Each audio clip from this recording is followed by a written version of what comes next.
આપ સૌને મારા સાદર પ્રણામ। આજનો દિવસ છે નાગપંચમી। આજના દિવસે નાગદેવતાની પૂજા કરીને વ્રત કરવામાં આવે છે। સ્કંદ પુરાણમાં ભગવાન શિવજીએ પાર્વતીને આ વ્રત કરવાની વિધિ બતાવી છે। મહાદેવ કહે છે, હે સૂર્યમુખી પાર્વતી, શ્રાવણ માસની પાંચમના દિવસે બારણાની બંને બાજુ છાણના સર્પ કરવા, તેમને દૂધ, જળ વગેરેથી સ્નાન કરાવવું, અથવા આ દિવસે શ્રદ્ધાપૂર્વક શેરીમાં કે ઘરના પાણિયારે કે કપડામાં શ્યામ રંગથી મોટા મોટા નાગના ચિત્રો દોરી પૂજા કરી દૂધ, દૂધપાક તથા બાજરીના લોટની કુલેર વગેરેથી નૈવેદ્ય કરીને તેને જે માણસ પ્રસન્ન કરે છે તેની ઉપર તક્ષક જેવા મોટા નાગ પ્રસન્ન થાય છે અને તેના કુળમાં કોઈને નાગનો ભય રહેતો નથી। હવે આપણે નાગપાંચમીની વાર્તા કરીશું। એક નાનું ગામ હતું, તેમાં એક ડોશી રહે। ડોશીને 7 દીકરા હતા। 6 દીકરા મોટા હતા, તેમની વહુઓને પિયરમાં ઘણું જ સુખ હતું। પૈસા ટકાની રેલમછેલ હતી, પરંતુ 7મા છોકરાની વહુનું પિયર થોડું ગરીબ હતું, તેથી તેની સાસુ તેને મેણાટોણા મારે, વાત વાતમાં વાંધા વચકા પાડે અને આમ નાની વહુને ખૂબ દુઃખ દે। બધાના જમ્યા પછી એઠું જૂઠું જમવાનું આપે। નાની વહુના બિચારીના દુઃખના દિવસો પસાર થતા હતા।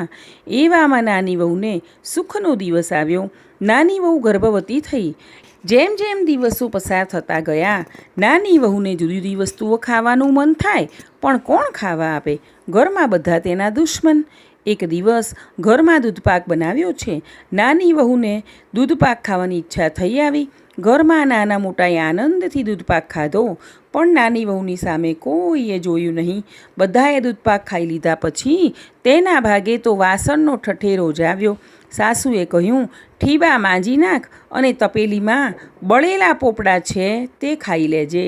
નાની વહુએ બિચારીએ દૂધપાકના બળેલા પોપડા ઉખાડીને એક વાટકામાં ભેગા કર્યા અને પછી વાસણ ધોવા માટે પાણી ભરવા ગઈ। પોપડાનો વાટકો એક રાફડા પાસે મૂકીને પાણીનું બેડું ભરવા આગળ ગઈ। મનમાં એક વિચાર કર્યો કે કામકાજમાંથી પરવારીશ પછી ખાઈશ, પરંતુ જે વાટકો મૂક્યો હતો ત્યાં આવી તો વાટકો ખાલી।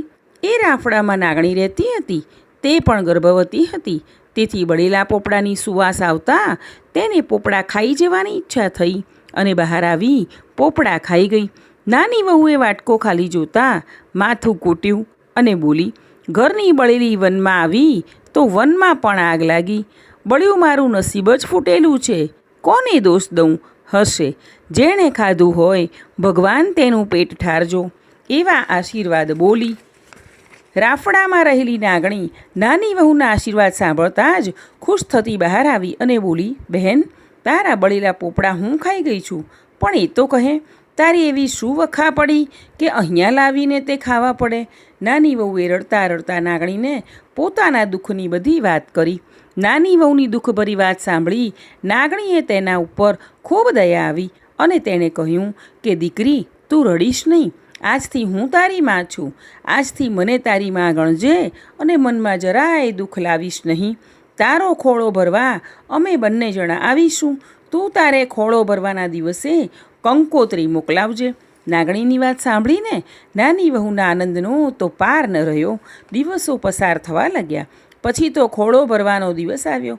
નાની વહુએ પોતાની સાસુને ઘણા કાલાવાલા કરીને કરગરીને સાસુ પાસે કંકોત્રી લખાવી અને તે કંકોત્રી લઈને મનમાં હરખાતી રાફડા ઉપર મૂકી અને કહ્યું, માં, તમે કહેતા હતા ને કંકોત્રી મોકલાવજે, તેથી કંકોત્રી મૂકીને જાઉં છું, મારી આબરૂ રાખજો।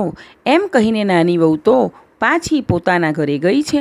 ખોળો ભરવાનું મુહૂર્ત આવ્યું ત્યાં તો નાગ અને નાગણી વાજતે ગાજતે વહુના ઘરે આવ્યા છે।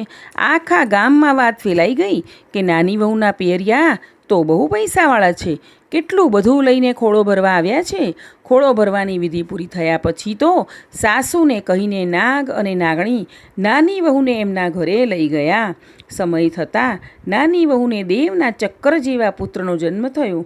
દીકરો તો રાતે વધે છે, તેનાથી વધારે દાડે વધે છે. એમ નાની વહુની સાથે નાગણી વિયાય છે અને તેના બચ્ચા મોટા થાય છે. દરરોજ દૂધ ગરમ કરી પછી બાજુમાં ઘંટડી મૂકે છે અને નાની વહુને નાગણી કહે છે કે અમે ચારો ચરવા જઈએ છીએ.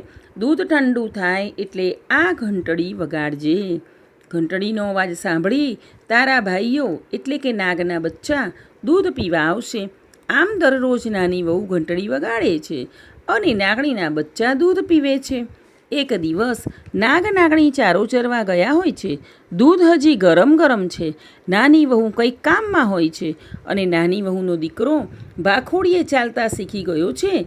તે ભાખોડીએ ચાલતા ચાલતા પેલી ઘંટડી પાસે રમકડું સમજીને જાય છે અને તેના હાથે ઘંટડી વાગે છે. તેથી નાગણીના બચ્ચા વાસણમાં મોઢું નાખે છે અને દાઝી જાય છે. કોઈકનું મોઢું બળે છે તો કોઈની પૂંછડી વળી જાય છે અને નાગણી પાછી આવીને જુએ છે તો પોતાના બચ્ચાઓમાં કોઈ ખાંડિયા થઈ ગયા છે અને કોઈ બાંડિયા થઈ ગયા છે. નાગણી નાની વહુને પૂછે છે આવું કોણે કર્યું? ત્યારે નાની વહુ રડતા રડતા બધી વાત કરે છે.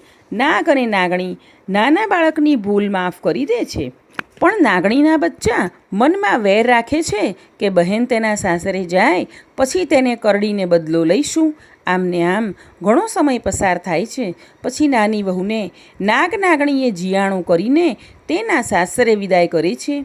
જીયાણામાં પુષ્કળ ધન જોઈને નાની વહુના સાસરિયા મોઢામાં આંગળા નાખી જાય છે. એવામાં એક દિવસ નાની વહુ પાણી ભરવા ગઈ હોય છે અને નાગણીના બચ્ચા આવે છે. નાની વહુની સાસુને પૂછે છે કે બહેન ક્યાં ગઈ છે? સાસુ કહે છે પાણી ભરવા ગઈ છે. નાગના બચ્ચા ઘરમાં બેઠા હોય છે અને નાની વહુ પાણી ભરીને આવે છે અને પાણીયારામાં જ તે બચ્ચા સંતાઈને બેસી જાય છે અને તેવું વિચારે છે કે બહેન પાણીયારામાં જ્યાં બેડું મૂકવા આવશે એટલે આપણે તરત જ તેને દંશ દઈ દઈશું. નાની વહુ પાણીયારામાં બેડું મૂકવા જાય છે ત્યાં જ તેને ઠેસ આવે છે અને તરત જ તેના મોઢામાંથી સરી પડે છે કે ખમ્મા મારા ખાંડિયા બાંડિયા વીરને. આ સાંભળી પેલા નાગના બંને બચ્ચાઓને એમ થાય છે કે બિચારી બહેન આપણા માટે કેટલી દુઃખી છે. હવે આપણાથી તેને કરડાય નહીં અને તેઓ ત્યાંથી ચૂપચાપ ચાલ્યા જાય છે અને તેઓ વેર પણ ભૂલી જાય છે. સાસરામાં નાની વહુ માનીતી થઈ ગઈ, તેથી જેઠાણીઓ વગર લાકડે બળવા લાગી. એક દિવસ નાની વહુના છોકરાએ જેઠાણીના દૂધની તાંસળી ઢોળી નાખી. ત્યારે જેઠાણીએ છણકો કર્યો, તું તો મોટા ઘરની છે, તારી માને કહે વાડે ભેંસો બંધાવે. નાની વહુ તો રડતી રડતી રાફડા પાસે ગઈ. નાગણને મેણાની વાત કરી તો નાગણીએ બીજા જ દિવસે 140 દૂધણી ભેંસો મોકલી આપી. શ્યામાએ જરા કે રોષ રાખ્યા વગર અડધી ભેંસો જેઠાણીઓને આપી દીધી. તેના હૃદયની વિશાળતા જોઈ જેઠાણીઓના હૃદય પલટાઈ ગયા અને નાની વહુ ઘરમાં સૌની માનીતી બની ગઈ. હે નાગદેવતા, હે નાગમાતા, જે તમે નાની વહુને ફળ્યા તેવા આ વ્રત કરનાર, વાંચનાર, સાંભળનાર સૌને ફળજો. નાગદેવતાની જય. આશા રાખું છું કે આ વિડીયો આપ સૌને ખૂબ જ મદદરૂપ નીવડશે. મને સાંભળવા બદલ આપ સૌનો ખૂબ ખૂબ આભાર. આગળના તહેવારોના વિડીયો સાંભળવા માટે આપણી આ ચેનલને લાઇક, શેર અને સબસ્ક્રાઈબ કરજો. આપ સૌની લાઇક પણ ખૂબ જ મહત્ત્વની છે, માટે વિડીયોને જોઈને સાંભળ્યા બાદ લાઇક જરૂરથી કરજો. આપણે સૌ હંમેશા ખુશ અને નિરોગી રહીએ તેવી પ્રભુના ચરણોમાં પ્રાર્થના.